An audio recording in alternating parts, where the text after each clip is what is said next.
Website development के अंदर अभी एक बहुत ही लेटेस्ट हम लोग बोल सकते हैं, टेक्नोलॉजी बोल सकते हो या फीचर बोल सकते हो, जो वाइडली बहुत ज़्यादा यूज होने लगा है आज के समय में, जिसका नाम है JWT। JWT एक कॉन्सेप्ट है और इस कॉन्सेप्ट को तुम किसी भी वेब टेक्नोलॉजी के साथ इंटीग्रेट कर सकते हो, चाहे वो ASP.NET कोर MVC है या फिर PHP है या जावा का कोई टेक्नोलॉजी है। हर टेक्नोलॉजी के साथ काम करता है क्योंकि ये क्या है, कॉन्सेप्ट है। जैसे सेशन हम लोग पढ़े थे, तो सेशन क्या है, एक कॉन्सेप्ट है। आइडेंटिटी क्या है, कॉन्सेप्ट है, जिसको अलग अलग टेक्नोलॉजी में अलग अलग तरीके से क्या किया जाता है, इंप्लीमेंट किया जाता है। तो उसी में एक टेक्नोलॉजी हमारे पास है JWT। जे का फुल फॉर्म होता है जेसन, W का फुल फॉर्म होता है, W का मतलब यहाँ पे होता है वेब और T का मतलब होता है टोकन। जेसन का फुल फॉर्म होता है जावा स्क्रिप्ट ऑब्जेक्ट नोटेशन। एक्चुअली ये जो जेसन के बारे में पहले समझ लेते हैं, फिर वेब टोकन पे आते हैं। जेसन क्या है, एक फॉर्मेट है। इस फॉर्मेट में आज के डेट में क्लाइंट और सर्वर के बीच में डेटा का एक्सचेंज होता है। मतलब क्लाइंट से जब डेटा जाएगा सर्वर के पास तो जेसन के फॉर्म में जाता है, और सर्वर से जब डेटा क्लाइंट के पास आता है तो किस फॉर्म में आता है, हमारा जेसन के फॉर्म में आता है। तो एक स्टैंडर्ड फॉर्मेट होता है जेसन, जिसके अंदर जिसका यूज करके आप क्लाइंट से सर्वर को डेटा भेज सकते हो और सर्वर से क्लाइंट को डेटा भेज सकते हो। जेसन से पहले XML यूज होता था। क्या होता था, XML। 20 साल पहले जब हम लोग पढ़े थे उस समय हम लोग XML पढ़े थे, क्योंकि वहां पे डेटा जो आता जाता था सर्वर क्लाइंट में वो XML है। XML बहुत समय तक यूज हुआ, लेकिन बाद में एक नया टेक्नोलॉजी है जिसका नाम हुआ जेसन, और पिछले 4-5 साल से धड़ल्ले से टेक्नोलॉजी यूज हो रहा है। धीरे धीरे अब XML क्या हो गया, खत्म हो गया, बहुत कम लोग यूज कर।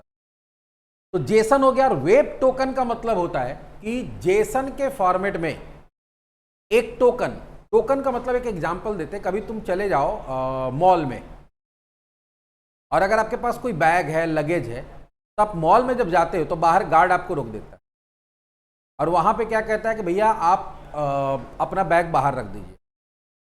उसके लिए क्या होता है, लगेज काउंटर होता है, वो गार्ड आपसे वो लगेज कलेक्ट करता है और उसको उस काउंटर में एक पर्टिकुलर रैक के अंदर उसको क्या करता है, रखता है, और आपको एक नंबर प्रोवाइड कर देता है, टोकन दे देता है। तो वो क्यों देता है, क्योंकि अगर आपका लगेज लेके रख लिया, वो आप चले गए अंदर, आपके जैसा वहां 50 लोग आ रहे हैं, 50 वहां पे क्या बना हुआ, रैक बना हुआ है।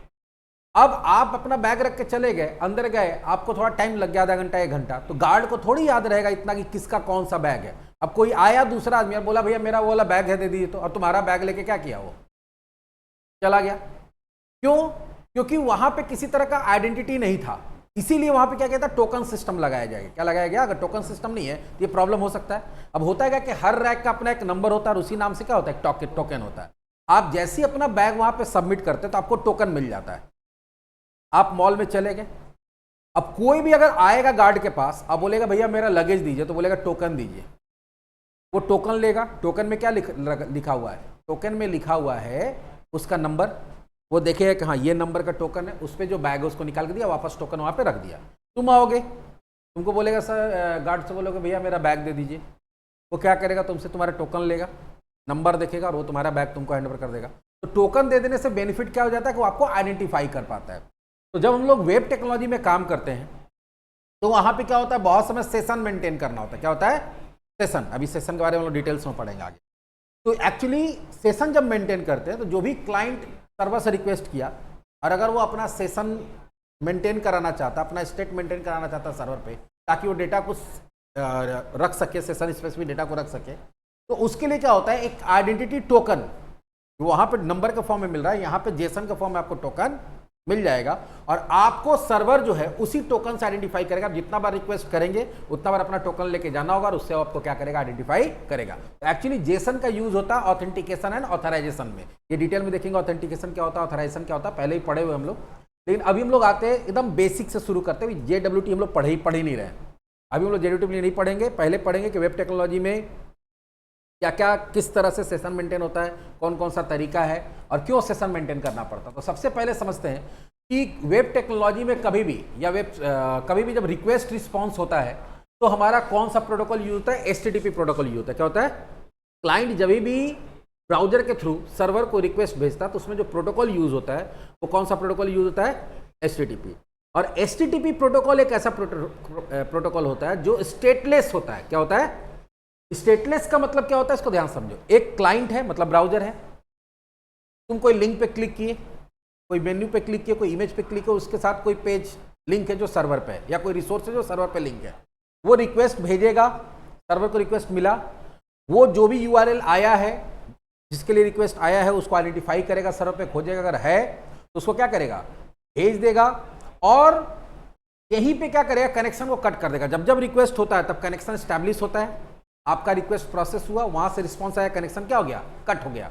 इसीलिए इसको स्टेटलेस बोलते हैं। स्टेटलेस का मतलब क्या हो गया कि अगर क्लाइंट कोई डेटा भेजा भी तो सर्वर पे अगर वो चाहता है कि अपना डेटा को स्टोर कर पाए, तो डेटाबेस वगैरह में तो स्टोर करना चाहे तो कर सकता है, तो परमानेंट हो जाता है। सेशन का डेटा का मतलब क्या होता है, सेशन मेंटेन करने का मतलब क्या कि एक बार जब हम किसी वेबसाइट से कनेक्ट किए और जब तक हम उससे कनेक्टेड है तब तक ही मेरा कोई डेटा क्या रहे, मेंटेन रहे, तो उसको सेशन में डाल के रखना पड़ता है। तो यहां पे क्या होगा कि अगर हम नॉर्मल HTTP यूज करते हैं तो बाय डिफॉल्ट किसी भी तरह का सेशन मेंटेन नहीं होता है, बिकॉज आपका कनेक्शन स्टैब्लिश हुआ, रिक्वेस्ट प्रोसेस हुआ, रिस्पॉन्स आया, क्लाइंट और सर्वर के बीच में कोई भी कनेक्शन नहीं रहता। जब कनेक्शन नहीं रहेगा तो वहां पे कोई भी डेटा मेंटेन नहीं रहेगा। तो सबसे पहले ये चीज समझना है कि HTTP प्रोटोकॉल जो हमारा होता है वो क्या होता है, स्टेटलेस प्रोटोकॉल होता है। स्टेटलेस प्रोटोकॉल का मतलब होता है कि एक बार आपका क्लाइंट रिक्वेस्ट किया, सर्वर के पास रिक्वेस्ट गया, सर्वर URL को रिसीव किया, सर्वर उस URL पे जो रिसोर्स उसको फाइंड आउट किया अपने सर्वर पे, उसको फाइंड आउट करने के बाद चाहे वो HTML पेज है, इमेज है, या कोई भी चीज़ है,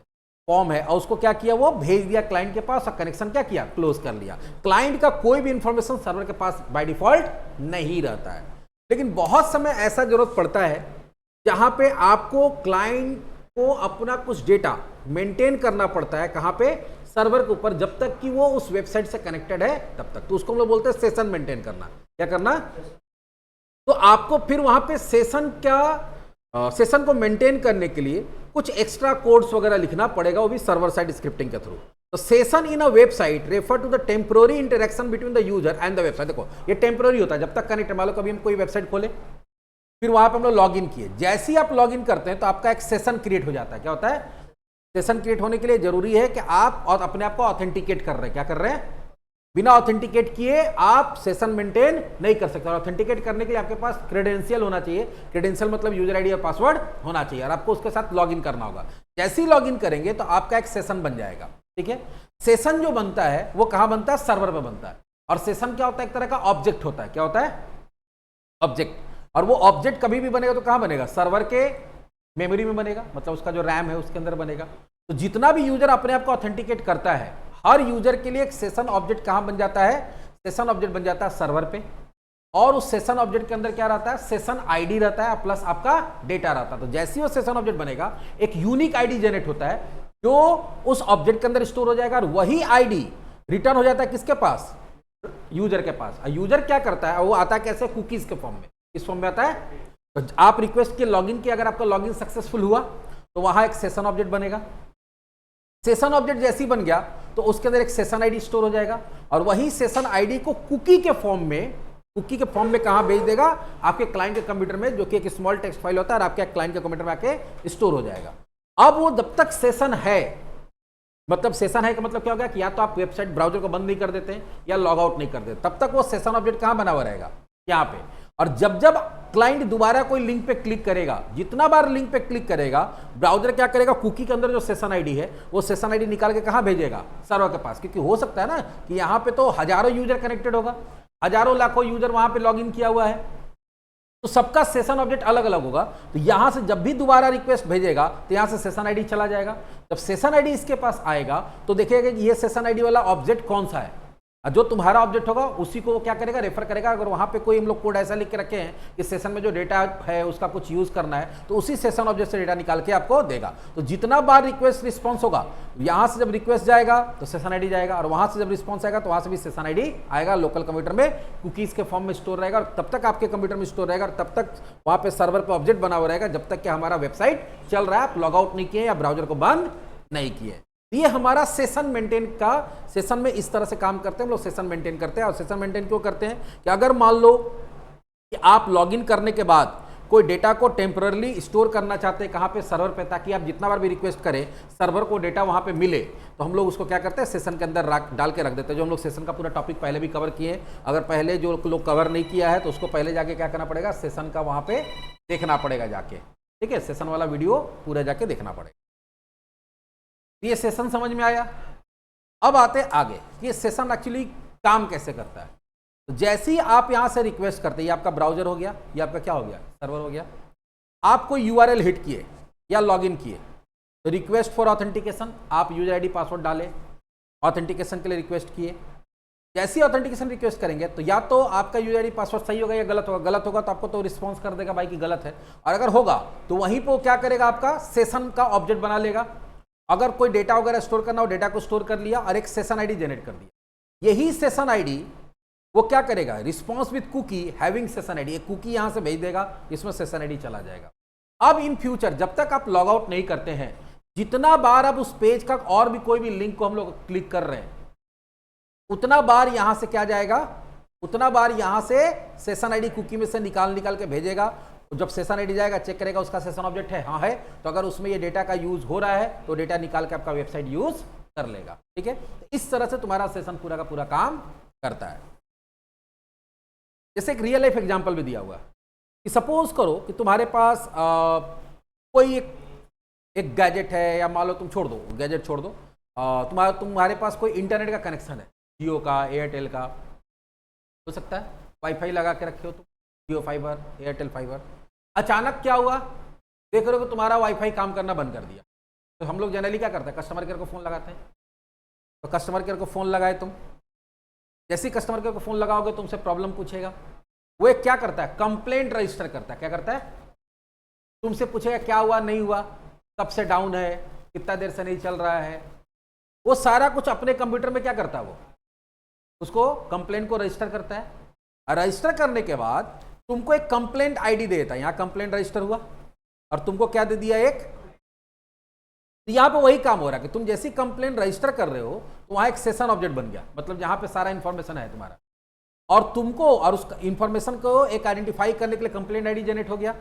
वो आईडी तुमको मिल गया और तुमको बोला कि भाई ठीक है, हम 4 घंटा में ठीक कर देंगे, 12 घंटा में ठीक हो जाएगा, या 48 घंटा में ठीक हो जाएगा, आप वेट करिए। तुम वेट किए, 4 घंटा बोला था तो 4 घंटा, या 8 घंटा बोला था तो 8 घंटा, 12 घंटा बोला था 12 घंटा, 48 घंटा बोला 48 घंटा। उसके बाद भी तुम्हारा प्रॉब्लम रिजॉल्व, तुम दोबारा कस्टमर केयर को फोन लगाओगे तो वहां बोलोगे कि भाई हम एक कंप्लेंट रजिस्टर किए थे, मेरा अभी तक रिजॉल्व नहीं हुआ। तो तुमसे क्या बोलेगा, अपना कंप्लेंट आईडी बताइए, ठीक है। Request with complaint ID, know the complaint status. तो जब भी तुमको स्टेटस पता करना है, तो जब भी तुम दोबारा रिक्वेस्ट करोगे उसको, तो तुमको अपना कंप्लेंट आईडी बताना पड़ेगा। जब तुम कंप्लेंट आईडी दोगे तो उसके पास तो सारा इन्फॉर्मेशन है, कंप्लेंट वो अपना कंप्यूटर में कंप्लेंट आईडी डालेगा, सारा इन्फॉर्मेशन आ जाएगा। तो बोलेगा हाँ सर ये हो गया है, इंजीनियर असाइन हो गया है, वो आपके घर पर विजिट करेंगे, ठीक है, ये नाम का इंजीनियर है, उसका मोबाइल नंबर ये है, आप खुद से भी कॉन्टेक्ट कर सकते हैं। तो इस तरह से क्या होगा, जब भी फिर मान लो को नहीं हुआ, कुछ 2-4 घंटा में आया नहीं इंजीनियर, फिर तुम कंप्लेंट करो, तो जितना बार करोगे उतना बार तुमको क्या करना पड़ेगा, जब तक कि कंप्लेंट क्लोज नहीं हो जाता है तब तक वही कंप्लेंट आईडी यूज होगा तुम्हारा, और उसी के बेसिस पे तुम्हारे और उसके बीच में कम्युनिकेशन होगा। ये वही हो गया यहाँ पे सर्वर, और ये क्या हो गया तुम्हारा क्लाइंट, मतलब ब्राउजर, और ये दोनों के बीच कम्युनिकेशन हो रहा है किसके बेसिस पे, हमारा सेशन आईडी के बेसिस पे। तो यहाँ पे बाय डिफॉल्ट जो हम लोग सेशन मेंटेन करते हैं उसमें सेशन ऑब्जेक्ट और कुकीज का यूज होता है ट्रेडिशनली, और बहुत समय से यूज होते आ रहा है, ठीक है। जब से वेब टेक्नोलॉजी आया है तो जनरली यही सिस्टम काम कर रहा है, ठीक है। ये तो समझ में आएगा कि सेशन क्या है, नहीं है, क्यों जरूरी है।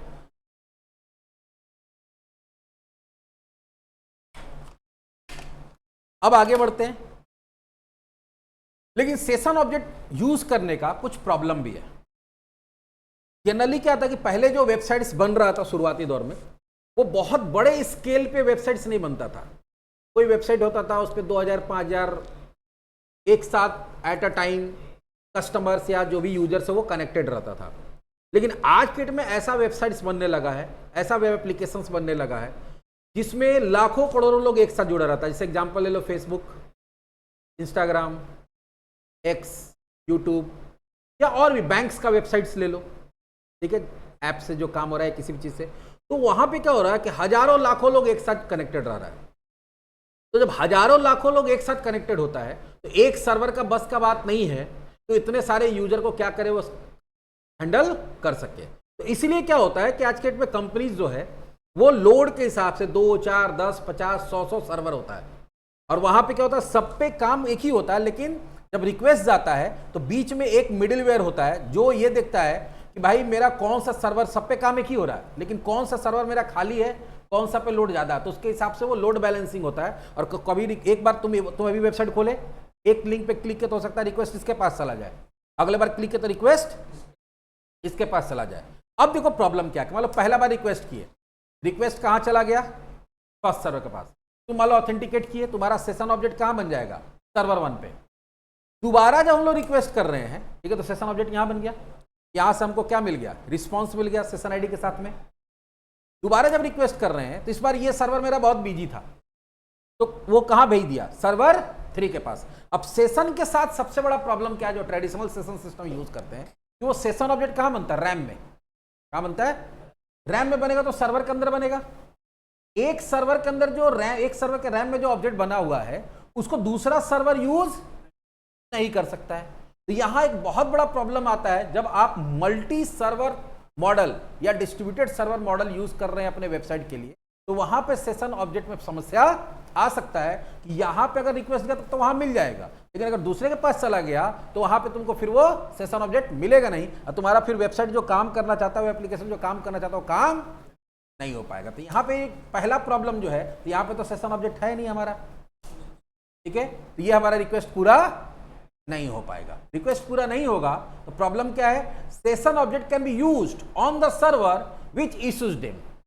सेशन ऑब्जेक्ट जो है वो वहीं पे यूज हो सकता है जो सर्वर उसको क्या किया, इशू किया है। तो अगर रिक्वेस्ट उसके पास जा रहा तो ठीक है, नहीं जा रहा तो प्रॉब्लम हो जाएगा। और डिस्ट्रीब्यूटेड में गारंटी नहीं कि तुम्हारा रिक्वेस्ट वहीं पे जाएगा। तो सेशन ऑब्जेक्ट में जब वेबसाइट का तुम्हारा क्या हो गया, स्केल बढ़ने लगा, डिस्ट्रीब्यूटेड सर्वर यूज होने लगा, तो सेशन ऑब्जेक्ट का प्रॉब्लम आ गया कि सेशन ऑब्जेक्ट का यूज नहीं हो सकता। तो पहला प्रॉब्लम तो ये है। दूसरा प्रॉब्लम देखते हैं। दूसरा प्रॉब्लम है कि अगर मान लो तुम्हारे पास नंबर ऑफ यूजर कम है, तुम्हारे पास एक सर्वर है, काम चल जाएगा, लेकिन अभी तुम रिक्वेस्ट कर रहे हो, रिस्पांस मिल रहा, कोई दिक्कत नहीं है। मान लो कि कोई ऐसा वेबसाइट है, मान लो कि हमारे यहाँ कोचिंग का इंस्टीट्यूट, ये मेरा जो इंस्टीट्यूट है इसका वेबसाइट है, इसका वेबसाइट पे क्या होगा, कितना यूजर कनेक्टेड होगा, कितना हम लोग फेमस है, बहुत होगा तो 1000 भी अगर एक साथ कनेक्ट हो जाए तो बहुत है। लेकिन अभी 1000 गया, आराम से वो संभाल लेगा। लेकिन जहां पे मान लो कि बहुत सारा यूजर हो गया, ठीक है, जब यूजर्स का संख्या बढ़ जाएगा तो फिर प्रॉब्लम क्या होगा, ये हैंडल नहीं कर पाएगा। पूछो क्यों? अगर एक ही सर्वर है तो सबका सेशन ऑब्जेक्ट कहां बनेगा, सब लोग ऑथेंटिकेट कर, सबका सेशन ऑब्जेक्ट तो इसी का रैम में बनेगा। और रैम का कैपेसिटी क्या होता है, लिमिटेड होता है। 8 GB, 16 GB, 32 GB कर दिया तुम, 64 GB कर लिया, वो भी कोई बहुत ज्यादा नहीं है। जहां पे हजारों लाखों ऑब्जेक्ट बनेगा, तो ऑब्जेक्ट जब भी बनेगा कहां बनेगा, रैम में बनेगा। जब रैम में बनने लगेगा तो कभी ना कभी रैम तुम्हारा क्या हो जाएगा, फुल होगा। रैम फुल होगा तो नया यूजर का ऑब्जेक्ट बनना बंद हो जाएगा। प्लस रैम जितना ज्यादा फुल होगा तुम्हारा सर्वर उतना ज्यादा स्लो हो जाएगा। तो नंबर ऑफ यूजर जैसे ही बढ़ेगा ये लोड को उठा नहीं पाएगा, लोड उठाना बंद कर देगा। तो यही रीजन है कि हम लोग किसका यूज करते हैं, फिर डिस्ट्रीब्यूटेड सर्वर का यूज करते हैं, एक से ज्यादा सर्वर का यूज करते हैं।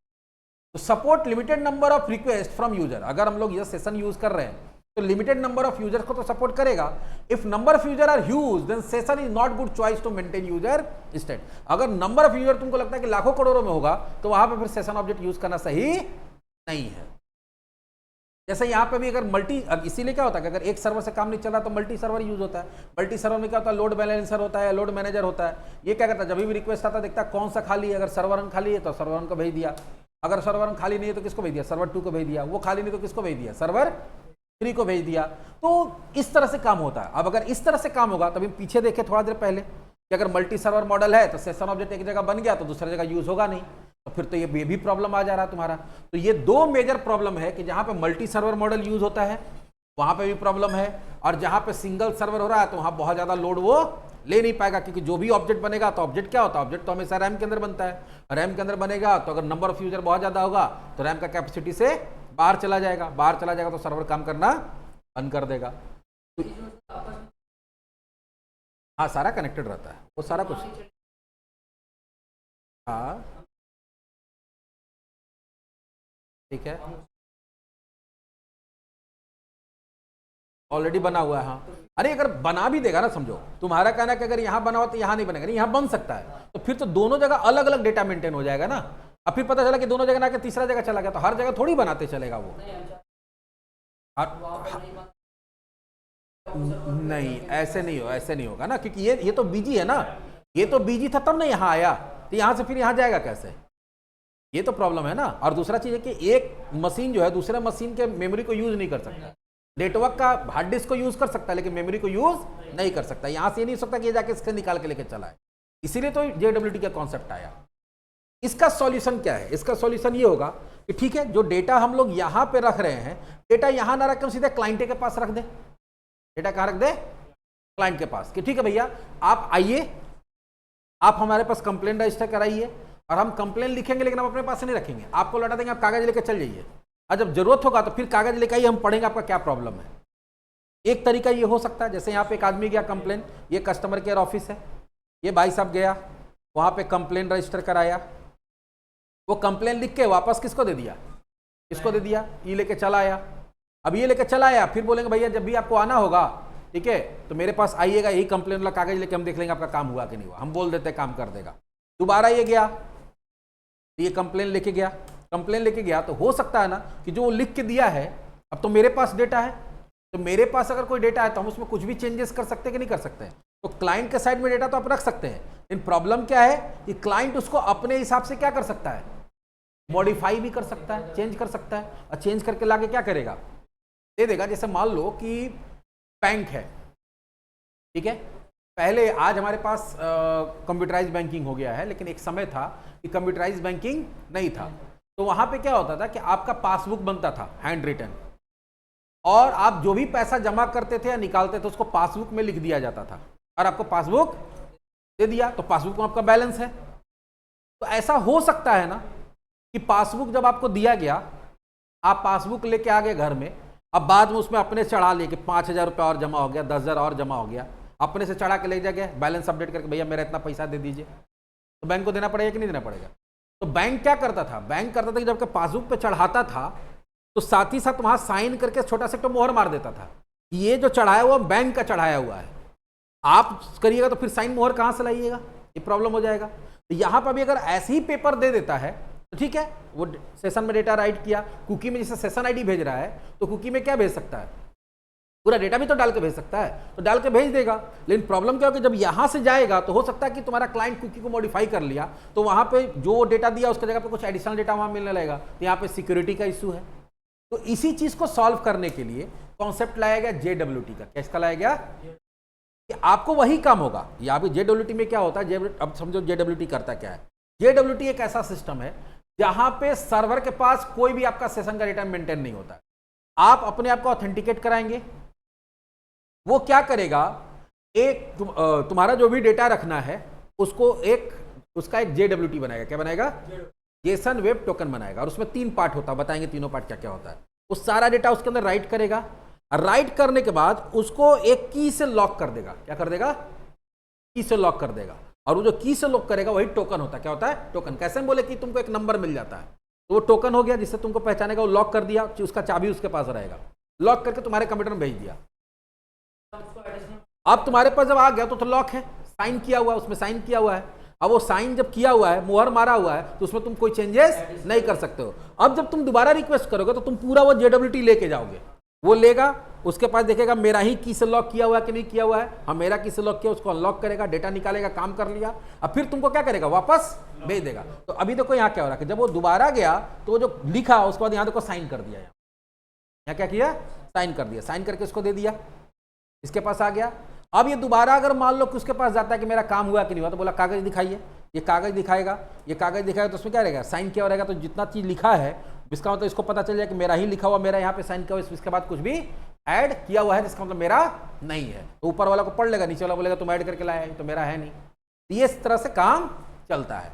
अब हम लोग आते हैं फाइनली किस पे? JWT पे। तो प्रॉब्लम हम लोग क्या समझे? प्रॉब्लम हम लोग ये समझे कि जो ट्रेडिशनल तरीका है सेशन मेंटेन करने का, तो पहले समझो JWT का यूज होता है सीधा सीधा सेशन मेंटेन करने के लिए। ट्रेडिशनल तरीका क्या था? सेशन और कुकी, जिसमें 2 प्रॉब्लम था। पहला प्रॉब्लम यह है कि अगर एक ही सर्वर है आपके पास और नंबर ऑफ यूजर्स बहुत ज्यादा है तो तुम्हारा उसको सर्वर उसको हैंडल नहीं कर पाएगा।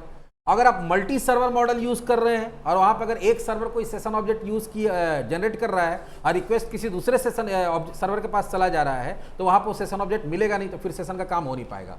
तो इसीलिए क्या सोचा गया कि भाई ऐसा कुछ टेक्नोलॉजी, ऐसा कुछ स्टैंडर्ड बनाया जाए जिसमें डेटा क्लाइंट के सर्वर के पास ना रहे, किसके पास रहे, सर्वर के पास रहे। तो सर्वर के पास रहेगा तो सॉरी उल्टा बोल दिए, सर्वर के पास ना रह के क्लाइंट के पास रहे, तो सर्वर पे कोई लोड नहीं पड़ेगा। और जब भी रिक्वेस्ट होगा तो रिक्वेस्ट के समय वो JWT लेके जाएगा, तो सर्वर 1 के पास जाएगा तो उसको पास भी वही इंफॉर्मेशन मिल जाएगा, क्योंकि ये लेके जा रहा है। सर्वर 2 के पास भी जाएगा तो उसको भी वही इंफॉर्मेशन है, सर्वर 3 के पास भी जाएगा तो वही इंफॉर्मेशन मिलेगा। तो इससे क्या होगा, आप हाई स्केल वेबसाइट या वेब एप्लीकेशन बना सकते हैं जहां पे सर्वर पे कितना भी यूजर बढ़ जाए लोड नहीं बढ़ेगा इन टर्म्स ऑफ सेशन। और भी लोड होता है, लेकिन अगर सेशन से जो लोड पड़ता है वो कम से कम लोड नहीं पड़ेगा, बढ़ेगा, और तुम्हारा वेबसाइट स्मूथली चलेगा। अब समझते हैं कि सेशन होता क्या है। तो जेसन, अब समझते हैं कि JWT क्या होता है। A JSON web token is a standard RFC 7519। Standard का मतलब क्या होता है कि देखो, कोई भी चीज जब डिजाइन किया जाता है तो उसको एक स्टैंडर्ड का डिजाइन किया जाता है, तो कोई स्टैंडर्ड बना दिया जाता है। स्टैंडर्ड बना दिया मतलब क्या हो गया कि सब लोग उसी को फॉलो करेंगे। जैसे स्टैंडर्ड का मतलब बेसिक एग्जांपल देते हैं, ठीक है। बेसिक एग्जांपल क्या है? नहीं, स्टैंडर्ड का मतलब समझो क्या है। तुम जीन्स खरीदने जाते हो, किस साइज में आता है? 28, 30, 32, 34, कभी 33 मिलता है, कभी 31 मिलता है, नहीं। शर्ट लेने जाओ 36, 38, 40, 42, 41 मिलता है। क्यों? तो वो जो साइज का एक स्टैंडर्ड बनाएगा कि मार्केट में कोई भी रेडीमेड कपड़ा आएगा तो वो इसी साइज में आएगा। अब मान लो 38 है, तो 38 है या 40 साइज का शर्ट ले रहे हो, तो उसमें पता है कि उसका लेंथ कितना होगा, उसका चेस्ट कितना होगा, उसका स्लीव्स कितना लंबा होगा, तो वो पहले से साइज बताया गया। तो 38 साइज का कोई भी शर्ट बनाएगा कंपनी तो वही साइज यूज करेगा, अपने मन से यूज नहीं करेगा। तो उसी तरह से वेब टेक्नोलॉजी के अंदर भी क्या होता है, बहुत सारी चीज स्टैंडर्ड बनाया जाता है। तो जेसन वेब टोकन JWT को भी स्टैंडर्ड बनाया गया कि भाई कोई भी अगर आप डेटा ट्रांसफर करना चाहते हैं, सेशन मेंटेन करना चाहते हैं, तो हम लोग किसका यूज कर सकते हैं? JWT का यूज कर सकते हैं। तो कभी भी जब स्टैंडर्ड बनता है तो उसका रजिस्ट्रेशन होता है, तो ये रजिस्ट्रेशन नंबर है उसका, ठीक है। और securely transmitting information between the parties as JSON object. तो बोला क्या है, जेसन वेब टोकन एक स्टैंडर्ड है जिसके थ्रू सिक्योरली इंफॉर्मेशन को ट्रांसफर किया जाता है बिटवीन पार्टीज। पार्टीज मतलब क्या हो गया, सर्वर एंड क्लाइंट के बीच में, और ये सिक्योर रहता है क्योंकि ये लॉक रहता है। This information can be verified and trusted because it is digitally signed. तो यहाँ पे जो बोले कि साइन करके, तो साइन मतलब हाथ से कोई साइन नहीं होता है, वो डिजिटल सिग्नेचर होता है कि जब डेटा सर्वर भेजेगा तो डिजिटली साइन करके भेजेगा, और जब वापस आएगा तो चेक करेगा कि मेरा डिजिटल साइन किया हुआ है या नहीं है। JWT can be signed using this 2 algorithm. अब जो साइन होता है उसके लिए कोड जनरेट होता है, उस कोड को जनरेट करने के लिए 2 एल्गोरिदम यूज होता है। इसके बारे में आगे पढ़ेंगे हम लोग। एक होता है HMAC और एक होता है RSA और ECDSA। तो ये 2 एल्गोरिदम है जिसके थ्रू ये साइन होता है। इसके बारे में जब हम लोग जब प्रैक्टिकली देखेंगे तो बताएंगे। JWTs are primarily used for authentication and secure data exchange in web application and API। इसका 2 काम में यूज होता है। पहला होता है ऑथेंटिकेशन में, किसमें यूज होता है?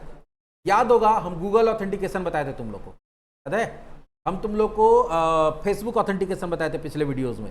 तो वहां पे याद होगा हम लोग जब API में जाते थे तो हम लोग को 2 चीज देता था, क्लाइंट ID और क्लाइंट सीक्रेट। तो क्लाइंट सीक्रेट जो है ना वही साइन है। तो आप जनरली इसका यूज किस लिए होता है? ऑथेंटिकेशन में, कि आप क्या करते हैं कि अपने API के थ्रू, तो मान लो कि आपके पास कोई वेब API है और आप चाहते हैं कि उस वेब API को कोई सेलेक्टेड लोग ही यूज कर पाए। तो सेलेक्टेड लोग यूज कर पाए तो पहले क्या करना पड़ता है, आपको उस API का क्लाइंट ID और क्लाइंट सीक्रेट चाहिए होता है। तो क्लाइंट ID और क्लाइंट सीक्रेट जो है वही JWT होता है। वही क्या होता है?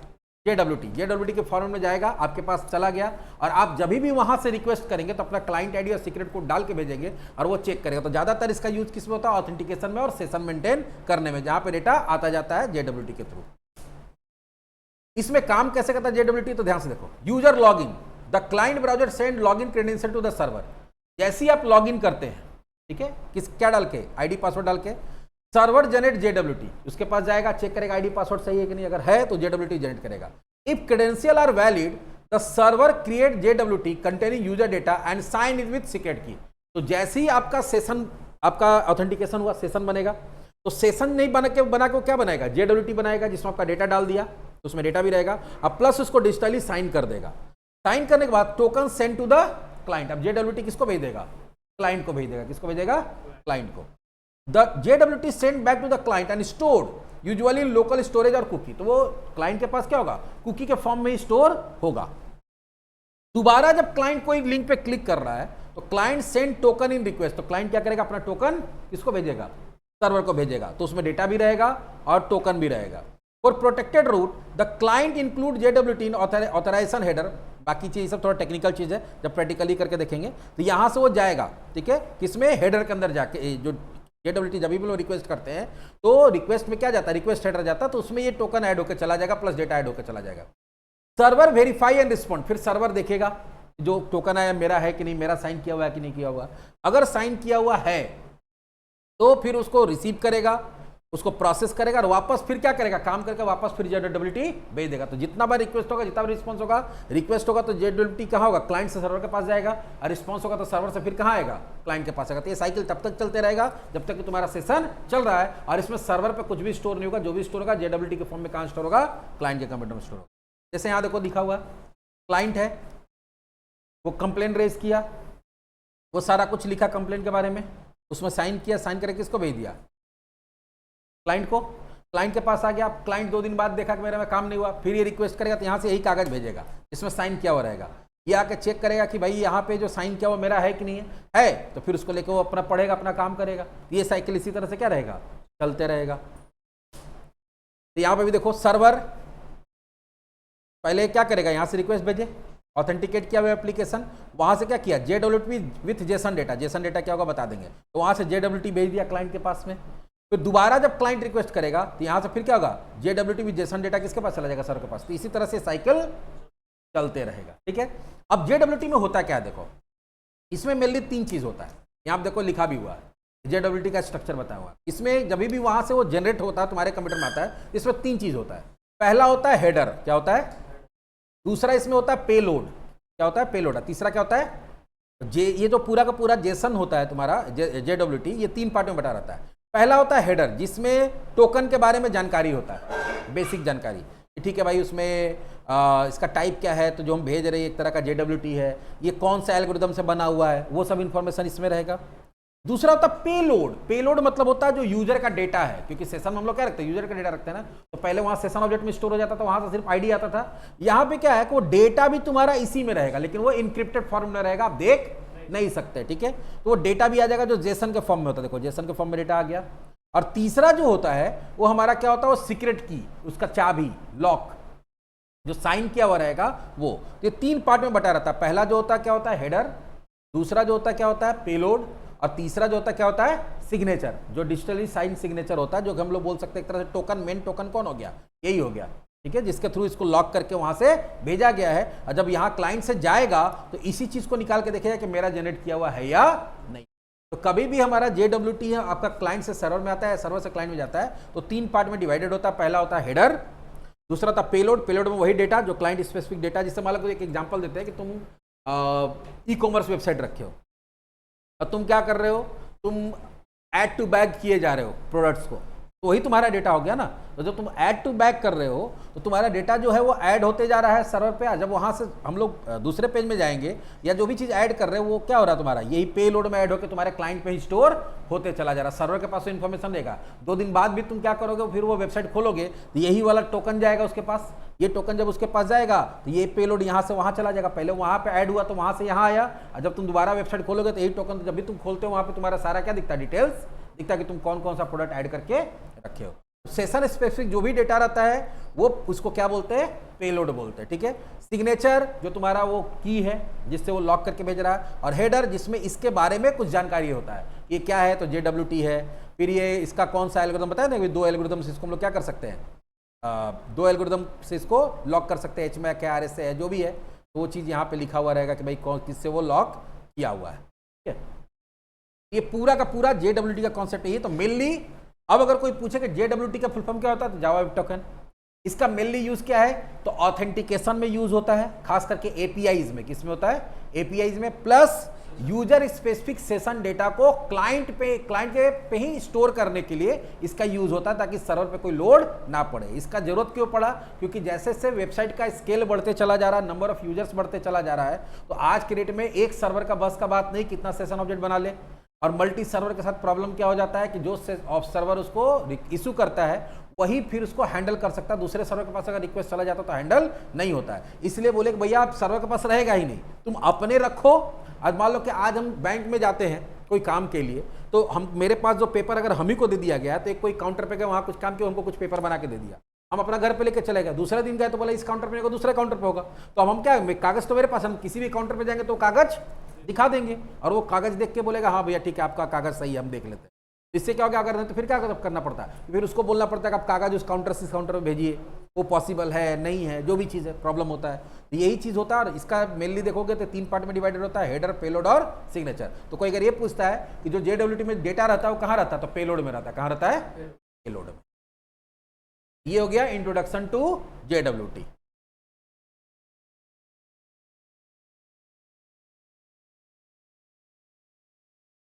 नहीं तो ये इस तरह से दिखेगा। अगर आप, तुम्हारा कहना है कि हमारे कुकीज़ में रहता है, तुम उसको खोले तुमको ऐसा दिखेगा, तुमको कुछ समझ में नहीं आएगा। सारा डेटा इनक्रिप्टेड फॉर्म में रहता है, सारा डेटा क्या रहता है, इनक्रिप्टेड फॉर्म में रहता है। तो कोई खोल भी लेगा तो तुमको ऐसा डेटा नहीं दिखेगा, तुमको ऐसा दिखेगा। तुम क्या समझ में आएगा इसमें क्या, सारा है तुम्हारा हैशिंग एल्गोरिथम से हैश करके भेजा जाता है।